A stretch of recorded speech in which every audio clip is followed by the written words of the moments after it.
But now we have the next attack.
With the king and queen on opposite sides, sending this blimp in early here, which is going to pull out the clan castle. And let's see, these headhunters running straight for that king should be able to clear no problem. There's probably also going to be a lava hound because nothing else came out of that clan castle. And here comes the dragons pushing his way all the way straight to this town hall. Needs that town hall, that clan castle go down before this world champion gets anywhere near it, so it doesn't pull out that lava hound or whatever's going to be targeting ground. Yeah, that could be some danger that would slow down Buryong's attack, but take a look. He's already going to use that Grand Warden Eternal Tome a bit early to protect these dragons from the Giga Inferno coming out of the Town Hall right there. They're going to continue breathing fire in there, but not going to be protected from the bomb that's about to explode. Big damage onto those dragons as they get frozen up top, but they've done a pretty good job at eliminating most of the defenses on the top side. I'm still just worried about this Tesla farm in the bottom left right next to this Eagle artillery. That's going to be a ton of damage that Buryong hasn't gotten to early on in this attack. Could knock him out later on. Yeah, unfortunately, he dropped that queen and king all the way top side, and the queen went nowhere near that top air defense. I'm only assuming he wanted that queen to get it. And look at this. He didn't even use one of the rage spells, only going to get just about a 68% 2-star. So it's going to be a very low percent for RTK. How unfortunate for that one with the Masked Dragons. Looks like they couldn't handle the Neutron style, Carbon.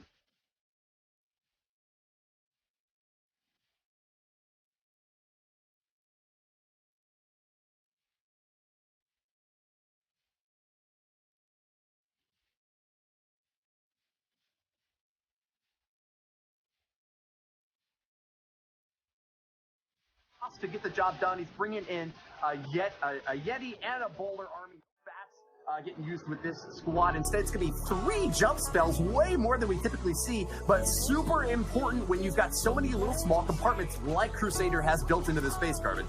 Yeah, starting that Grand Warden up top, there is the single target Inferno, so you have to be careful about that. And he has no free spells. So if that single target Inferno locks onto the Grand Warden, it's over. If the Warden stays in range, he'll have to pop the ability. But there's the double jump, keeping that Grand Warden plenty far enough away from the single target Inferno. Uh-oh, is he gonna get in range? It doesn't look like it, just avoiding it. Very nice job right there. King Siege Barracks to help set the additional funnel on the outside. Pops the Grand Warden ability early here as he's trying to charge his way, but the Yetis have seemed to completely avoid the core here. Yeah, not a good result here from Toss. Trying to take a book out of Mario, using the triple jump all the way to the backside of the base, but not able to get them on target. He's going to drop that 3rd jump spell, trying to get them over this outer wall, but still they're going to be following this Barbarian King along the bottom corner. Enough went to the center that they're going to be able to take down that Town Hall and get the 2-star. But remember, RTK needs this triple. They cannot let up the gas any point. Toss is going to be continuing his remaining drop over on the right side corner, trying to figure out a way to knock down all 3 Inferno towers, but that's going to be a really high bar to set. I think that he's just come up short, Carbon. Yeah, these Hogs are all dying off, and the Eagle, the Scatter Shot, way too many defenses still left up in the core. All the Yetis and Bojrena on the outside to use some of the jumps to try to bring them back around. But unfortunately, the funnel was not set, and it cost all the Yetis and Bowlers to run around. He wanted to help push his way through the core and completely wipe it out with the Hogs moving around, but just unfortunately not able to do it with this attack. It's going to be another low 2-star, approaching at least 70% range here, but just unfortunate. Euronics game putting up some solid defenses, and just RTK can't get it done with the Yetis here. The remaining cleanup, grabbing a few more percentages along the outer edge, but as you noted, Carbon, there is just no way to get through this big of a base. I gotta say, it was a very risky strategy going with 3 jump spells to try to negate the wall construction that Crusader had come up with here, but they're just so unreliable. If a few troops kind of wander around the outer edge, you've really lost a lot of the value that you're supposed to be getting out of that jump spell. And with very little rage to be able to support his troops into the core, Toss came up short with 74%. ESG is far in ahead now. Yes, Toss unable to secure that triple.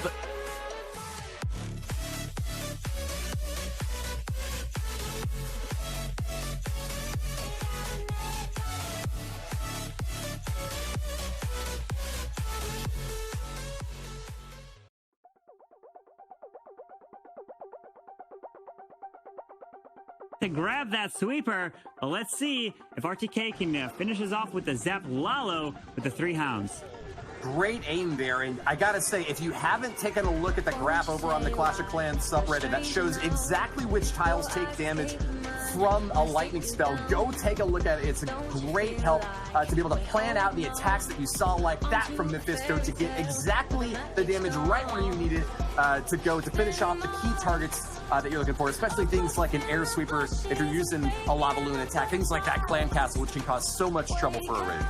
Yeah, now the Queen's going to help take this Town Hall down. No worries. Queen's going to step up, pop her ability. Town Hall's going to go down with the Wizard Tower. And will she walk? No, she's going to walk up. Not going to go for the bottom air defense right here. And starts the Lalo on the top side. Here comes the Grand Warden, followed by some Hounds. Minions are down. I love that you got the minions out. So many players, they've asked me, well, Carver, when you do Lalos, I always time fail. I don't have I'm always like, there's so many buildings left. Well, you got to make sure those minions are down nice and early so that when you fly through, the cleanup has already begun as the balloons are moving through. Does have the Grand Warden. It uses the freeze right there on the scatter shot. Get ready for the Grand Warden. Turtle Tome, the red air bombs all perfectly through these red air bombs to protect these loons, but the enemy, that Queen is still up in the core. Destroying the competition. Now Mephisto is not going to go down without a big fight. He's going to be forcing his way through Tim's base and knocking it all apart. He's got to be at least 4 parallel universes ahead of the competition right now. Going to get that triple very reliably here. Looks like that Royal Champion is going to be the last hero for this hit. Mephisto going down actually is running into a bit of trouble right now, trying to force his way through the last remaining defenses. But what is going on? The scatter shot has just popped all the remaining balloons. And what? I called it a triple, but it was too soon. That's just going to be 2 stars after all. But really a beautiful strike here from the Lava Loon player. Mephisto just coming up barely short on the end. It wasn't a time fail, ultimately. It was actually that Royal Champion on the backside who gave him a little bit too much trouble to deal with. Yeah, unfortunately, he waited on that third and final Hound to use on the backside as the balloons went through. But there was just, the Hound was not tanking the scatter shot, and it was doing so much work. Did have the Royal Champion that came down around, but the ground Expo just locked on, did too much damage to her. And that's just going to be the 2-star, 93% there for RTK.